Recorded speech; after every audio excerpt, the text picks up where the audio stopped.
Père et du Fils et du Saint-Esprit, ainsi soit-il. Bien chers fidèles, nous avions le 8 septembre eu la fête de Saint-Pédis, et au cours de cette fête, nous avions examiné deux erreurs opposées entre eux. C'était d'une part l'indifférentisme et d'autre part le rigorisme. Et nous avons conclu que si nous n'avons pas une solide formation catholique, si donc le catéchisme n'est pas quelque chose qui vit en nous de la façon que nous ne contentons pas de l'avoir une fois appris avant la première communion, avant la confirmation, mais que ce soit objet d'études, de réflexion quotidienne.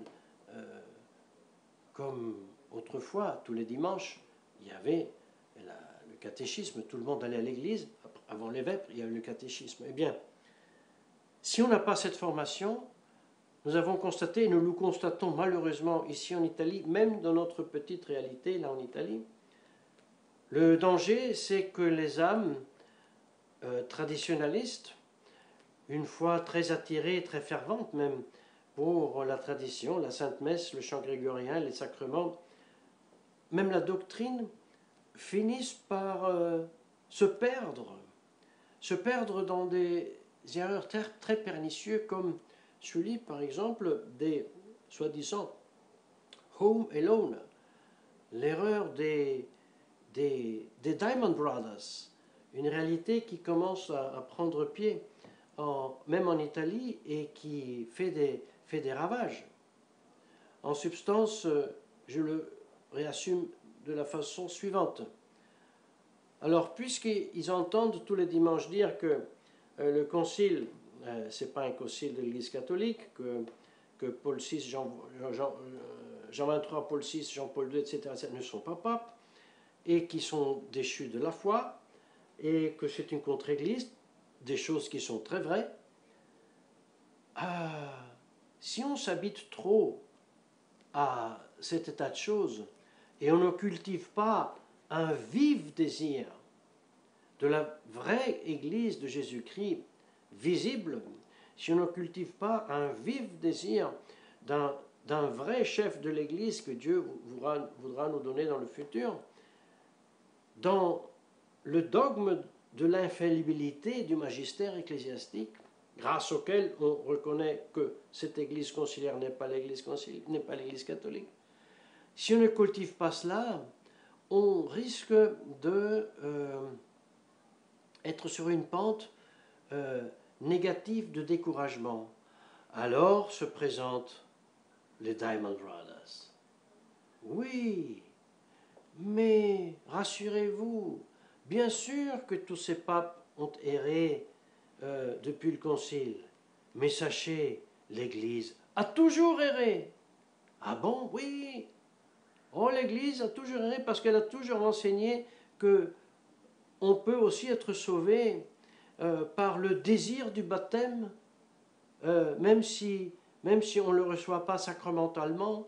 Mais l'Église a toujours dit que ceux qui sont en péché, qui ne peuvent pas autrement, ils sont même sauvés par le désir du baptême s'ils devaient mourir après. Et l'Église enseigne en fait cela, mais il ajoute, si ensuite j'ai l'occasion et la possibilité de me faire baptiser, bien sûr, je dois me faire baptiser sacramentalement. Mais là, l'Église a toujours erré. Alors on peut leur dire, mais regardez, le magistère l'a toujours enseigné. Oui, répondent-ils, il l'a toujours enseigné et le magistère a toujours erré. Alors le pauvre fidèle dit, écoutez, alors, si ce n'est pas seulement Jean 23 jusqu'à Bergoglio qui ont erré, mais l'Église a erré depuis le début, écoutez, vous savez ce que je vous dis, alors c'est fini d'aller chez l'abbé un tel, ensuite aller chez l'abbé un tel autre, parce que un a dit ceci, l'autre a cela, vous savez ce que je vous dis, au revoir à tout le monde, je reste à la maison. Et ce sont les home alone. Et c'est très grave, parce que même si peu, mais il y a trop de cas aussi en Italie de ces traditionnalistes découragés. C'est un petit peu, il faut bien le dire, le constater, d'une certaine manière, l'ambiance qui se fait large, même dans la sphère de la fraternité Saint-Pédis. Parce que la fraternité Saint-Pédis, n'est-ce pas, en 88, encore elle déclarait « on ne peut pas accepter le concile ». Ça ne sert à rien qu'il y ait des belles pages dans le concile, très élévantes, mais les erreurs sont trop gros, les erreurs sont irrécupérables, ce n'est pas seulement des phrases à double sens, ce sont des erreurs qui simplement ne peuvent pas être sauvées, qui vont éliminer totalement. Le même jour même des sacres a été publié et distribué le fameux livre de Manchon Lefebvre, ils l'ont découronné, n'est-ce pas, de libéralisme à l'apostasie en cap et en tiare, et puis là-bas, à la page 168, n'est-ce pas, au début de la 4e partie, le brigandage du concile, Manchon Lefebvre, après avoir expliqué qu'avec le Tchétos, ils avaient tout essayé, qu'ils sont intervenus innombrables de fois pour corriger les textes, n'est-ce pas, à la fin, il dit, je dois avouer que nous ne sommes pas réussis, nous, le Tchétos, à purifier le concile de l'esprit libéral et moderniste qui imprégnait la grande partie de ces schèmes. Les rédacteurs, en réalité étaient justement les experts et les pères souillés de cet esprit moderniste et libéral. Or, que voulez-vous faire quand un document est dans tout son ensemble rédigé dans un esprit faux? Il est pratiquement impossible de le purifier de cet esprit. Il faudrait le recomposer complètement pour lui donner un esprit catholique. En d'autres termes, pour s'expliquer bien, c'est qu'on utilisait en fraternité à l'époque, on disait le gâteau, magnifique, bon, très grand, mais avec un seul millimètre cube de poison mortel, qu'est-ce que fait la maman? Elle prend tout le gâteau et elle le consigne au classement vertical. Et point, c'est tout. Et pour ça, au moment des sacres, nous l'emparte et nous n'avons rien à faire avec cette Rome. Et en 90, cette Rome n'est pas l'Église catholique, cette Rome est dans la totale apostasie. Maintenant, la fraternité demande à l'apostat qui vient de déclarer à Singapour « Toutes les religions mènent à Dieu, toutes les religions sont des idiomes différents pour arriver ». Maintenant, cette même fraternité demande à l'apostat de pouvoir interpréter de façon catholique le Concile Vatican II. Je ne vous l'ai pas lu parce que malheureusement le temps ne me le permet plus, mais nous avons lu aujourd'hui ici ensemble le texte de Nostra Aetate sur les religions non chrétiennes. En lisant ce texte, il s'avère ce que Monseigneur conclut dans son livre, un tel texte où l'hindouisme est la religion où les hommes scrutent le mystère divin. Le bouddhisme, la religion qui rend les hommes capables d'acquérir un état de liberté parfaite et de suprême illumination. Mais qu'est-ce que je vais interpréter selon la tradition un tel texte qui ajoute « mais aussi les chrétiens doivent prêcher Jésus-Christ ».